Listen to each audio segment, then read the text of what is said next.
इस देश के प्रधानमंत्री भरे मंच पे खड़े होकर अपने पद की गरिमा, अपने पद की गंभीरता को आधार बनाकर आपके सामने रख रहे हैं, यही बात कर रहे हैं ये, तो आपको हंसी क्यों नहीं आ रही है? आप इनकी बातों में उलझ क्यों रहे हैं? आप सोचिए, कभी ऐसी ये स्तर रहा है प्रधानमंत्री का? इस देश के कितने महान प्रधानमंत्री रहे, सिर्फ कांग्रेस पार्टी के नहीं, हाँ 2-3 मेरे परिवार से रहे, पंडित नेहरू जी, इंदिरा जी, राजीव जी, लेकिन वाजपेयी जी भी थे, मनमोहन सिंह जी भी थे। क्या स्तर था उनका, और इन्होंने स्तर इतना गिरा दिया है कि चुनाव के सामने ये कहने के बजाय कि मुझे वोट दीजिए, मैंने 10 सालों में ये काम और ये काम किया है, आपके सामने आकर कहते हैं फिजूल की बातें कि कोई राजनीतिक दल आपके गहने एक्सरे की मशीन से चुराएगा। मजाक समझ रखा है इन्होंने। हंस रहे हैं, लेकिन सिर्फ ये हंसी की बात नहीं है, गंभीर बात है कि आपने इनके लिए इतना आसान बना दिया है सब कुछ। ये सोचते हैं कि जवाबदेही ही नहीं है, ये सोचते हैं कि सत्य की भी जिम्मेदारी नहीं है देश के प्रति। ये सोचते हैं कि आपके सामने आकर कुछ भी झूठ बोल लें, कभी इंदिरा जी के बारे में बोलेंगे, कभी मेरे पिताजी के बारे में बोलेंगे, कभी पूरे परिवार के बारे में कुछ झूठ बोल देंगे, वो तो अलग बात है, ठीक है बोलने दीजिए।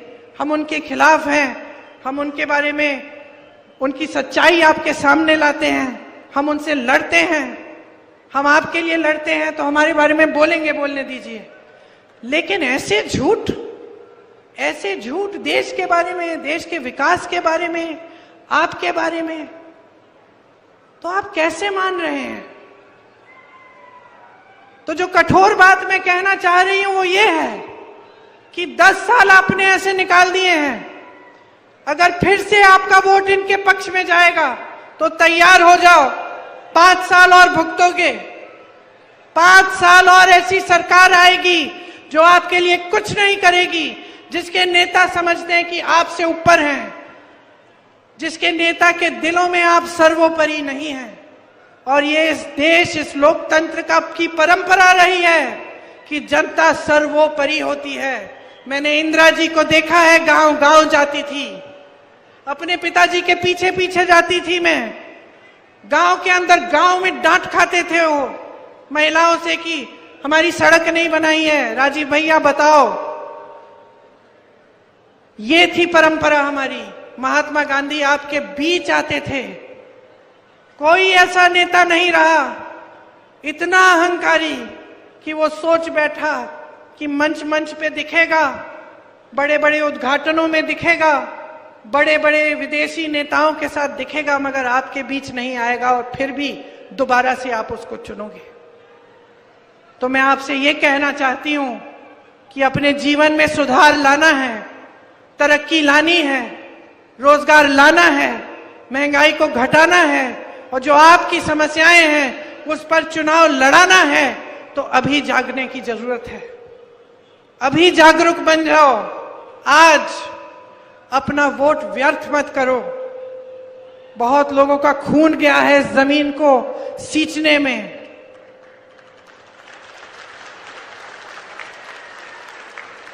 इस देश को आपने बनाया है। आप जब खेती में मेहनत करते हो तो सिर्फ अपने परिवार को नहीं खिलाते हो, पूरे देश को खिलाते हो। आप जब जवान बनते हो, सरहद पे जाते हो, तो पूरी देश की रक्षा करते हो। मेरी बहनें, जब आप नई पीढ़ी को, अपने बच्चों की आप परवरिश करती हो, तो आप इस देश की नई पीढ़ी को तैयार कर रही हो। ये देश आपका है। ये वोट हल्के में मत लो, इस वोट को गंभीरता से समझो कि आज आपका देश कहां है, किस मोड़ पर आ गया है, कि अगर आप जागोगे नहीं, इस देश को आज बचाने का काम नहीं करोगे, तो पता नहीं कहां पहुंच जाएगा। जो आपको दिखाया जा रहा है टीवी पे, इश्तिहारों में, सच नहीं है। सच्चाई आप जी रहे हो, इस सच्चाई को पहचानो। कांग्रेस पार्टी गारंटी लाई है। मैंने कहा बहनों के लिए सालाना 1 लाख रुपए देंगे हर गरीब परिवार में जो सबसे ज्यादा उम्र की महिला है उसके लिए, ताकि आप बचत कर पाए, ताकि आप अपने पैरों पे खड़े हो पाए। किसानों के लिए जितनी भी चीजों पे आप खेती के लिए इस्तेमाल करते हो, जिन पर जीएसटी है, वो सब जीएसटी से मुक्त करेंगे। आपको एमएसपी कानूनी स्तर पे मिलेगा, कानून बनाएंगे, एमएसपी आपको मिलेगा ही मिलेगा। और ये जो 16 लाख करोड़ के माफ कर रहे हैं ना, ये ऋण अपने बड़े उद्योगपति दोस्तों के, इसके बजाय हम जो आपके ऋण हैं उनको माफ करने के लिए एक स्थायी आयोग बनाएंगे, ताकि किसी सरकारी ऑर्डर की जरूरत नहीं होगी। जब आपको ऋण माफी की जरूरत होगी, आप आयोग में जाकर अपने ऋण माफ करा पाएंगे। हम आपको मजबूत करना चाहते हैं, इस देश की खेती को मजबूत करना चाहते हैं। इसके लिए हम खास नीतियां लाएंगे। हम नौजवानों के लिए एक 5,000 करोड़ रुपए का फंड बनवाएंगे, जिससे जब आप अपने छोटे छोटे कारोबार शुरू करना चाहेंगे तो आपको उस फंड से पैसे मिलेंगे। जो स्नातक पास बच्चे हैं, जो शिक्षित हैं, लेकिन रोजगार नहीं मिल रहा है, हम कह रहे हैं कि आपको जैसे ही आप पास होंगे, आपको हम एक अप्रेंटिसशिप प्रोग्राम में लगवाएंगे, ताकि 1 साल में आपके कम से कम 1 लाख रुपए बन जाए। हम कह रहे हैं कि मोदी जी की सरकार में 30 लाख सरकारी पद खाली हैं, हम उनको भरेंगे। हम किस आधार पर कह रहे हैं ये? आप सोचोगे कि चलो ये आई थी, इन्होंने भी बड़ी बड़ी बातें कह ली कि हम ऐसा करेंगे वैसा करेंगे। वो तो मोदी जी भी कह गए थे 5 साल पहले, 10 साल पहले, फिर कुछ नहीं हुआ। पता है आपको कैसे मालूम होना चाहिए कि मेरी बातें हल्की नहीं है।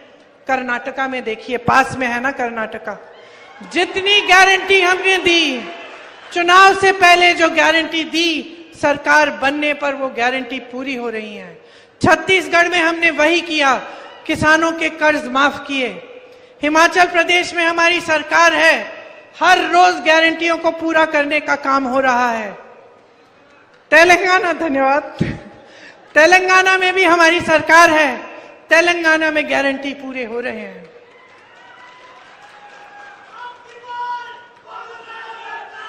अब की बार आपकी सरकार, अब की बार आपकी सरकार, अब की बार जनता की सरकार। बहुत हो गया है, बहुत हो गया है, बहुत सह लिया आपने। और मैं आपको बता देती हूं कि मोदी जी और उनके सारे मंत्री समझ रहे हैं कि जनता का मूड बदल गया है, कि इनकी नाटक नौटंकी अब नहीं चलेगी, अब सच्चाई चलेगी। अब जनता सत्य चाहती है, जनता अपनी पुरानी धार्मिक परंपरा वापस चाहती है। जब हर नेता जनता के सामने झुके और हर नेता समझे कि जनता के प्रति उसकी एक बहुत बड़ी जिम्मेदारी है, और सबसे बड़ी जिम्मेदारी यह है कि जनता के सामने सच बोले, जनता को झूठे वादे न करे और जनता के लिए सत्य के पथ पे चले। यही सबसे बड़ी जिम्मेदारी है। देखिए, नेता का धर्म सेवा होता है। ये परंपरा आपने डाली नेताओं में, अब आप पीछे हट रहे हैं। अब आपने ये सिलसिला जारी कर दिया इस देश में कि नेता सोचता है धर्म की बात करेगा, काम करने की जरूरत नहीं है। मैं एक महिला के घर में गई थी, यूपी में, फिरोजाबाद में। कुछ नहीं था, सड़क नहीं थी, बिजली नहीं थी, पानी नहीं था। मैंने उस महिला से पूछा, इस चुनाव में वोट किसको दोगी? उसने कहा, दीदी वोट तो हम ऐसे करा मुझसे कि कहना नहीं चाह रही थी। फिर मैंने पूछा, जो बता दो। कहती है, वोट तो हम धर्म और जाति के आधार पर डालेंगे दीदी। मैंने कहा, अच्छा, कितने चुनाव के लिए करोगी ये? कहा, पिछली चुनाव में भी किया और इस चुनाव में भी। तो मैंने उससे पूछा, तुम्हें मिला क्या है? तुम्हारा नेता तो बड़ा हो गया, नेता तो गया वहां संसद में चला गया, मंत्री भी बन जाएगा, उसके बच्चे शिक्षित हो जाएंगे, पैसे बन जाएंगे, अमेरिका भी भेज देगा पढ़ाई के लिए, फूलेगा फलेगा, अच्छी सी गाड़ी लेगा, घूमेगा। तुम्हें क्या मिला? जवाब नहीं दे पाई। मैंने कहा तुमने सोचा है कि ये जो वोट है तुम्हारा, ये उसके लिए नहीं है, उसको बड़ा बनाने के लिए नहीं है, उसको सत्ता देने के लिए नहीं है। ये यहाँ पे जो तुम्हारी टूटी नहीं है ना, इसको लगवाने का वोट है। ये तुम्हारी सड़क बनवाने का वोट है। ये तुम्हारे बच्चों के लिए स्कूल बनवाने का वोट है। ये तुम्हारे घर में पानी लाने का वोट है। ये तुम्हें रोजगार दिलवाने का वोट है। तो समझी। उसने मुझे कहा दीदी अगली बार कभी नहीं खोने दूंगी। तो समझ लो ये तुम्हारा वोट है, किसी नेता के पक्ष में नहीं, मेरे पक्ष में भी नहीं, किसी राजनीतिक दल के पक्ष में नहीं, अपने पक्ष में डालो। अपने घर के लिए, अपने परिवार के लिए, अपने गांव के लिए, अपने शहर के लिए, अपने प्रदेश के लिए और अपने इस देश के लिए, जिसकी मिट्टी ने तुम्हें जीवन दिया है। क्योंकि नेता का स्वभाव होता है, सत्ता मिलने पे अहंकार हो जाता है। नेता का स्वभाव होता है, सत्ता मिलने पे बदल जाता है। और यही आप अपने आंखों के सामने नरेंद्र मोदी जी के साथ देख रहे हैं। इतना अहंकार हो गया है कि आपकी परवाह ही नहीं है। इतना अहंकार हो गया है कि सलाहकार भी सही चीज नहीं बता पा रहे हैं। सलाहकार भी झूठी बातें बनाने लगे हैं। सलाहकार भी ये नहीं बता सकते कि देश की जनता पिस रही है महंगाई से, कि रो रही है देश की जनता, डर रहे हैं, कांप रहे हैं सब। बहुत हो गया है। इनको सबक सिखाइए, बदलिए सरकार को, अपने लिए सरकार लाइए, अपने पैरों पे खड़े होने के लिए, अपने भविष्य को मजबूत बनाने के लिए। यही मेरा आग्रह है आपसे कि जब आप चुनाव के समय अपना वोट डालने जाएंगे तो 2 मिनट के लिए आंखें मूंद के सोचो, किस लिए जा रहा है ये वोट, किस लिए जा रहा है ये वोट, किस आधार पे दे रहे हो। और जज्बातों को एक तरफ कर दो, अपने जीवन, अपनी सच्चाई और अपने भविष्य के लिए डालो ये वोट। और मैं दावे के साथ कह सकती हूं कि जब आप ये सोचोगे और अपने भविष्य के लिए वोट डालोगे तो आपका वोट सिर्फ कांग्रेस पार्टी को जा सकता है।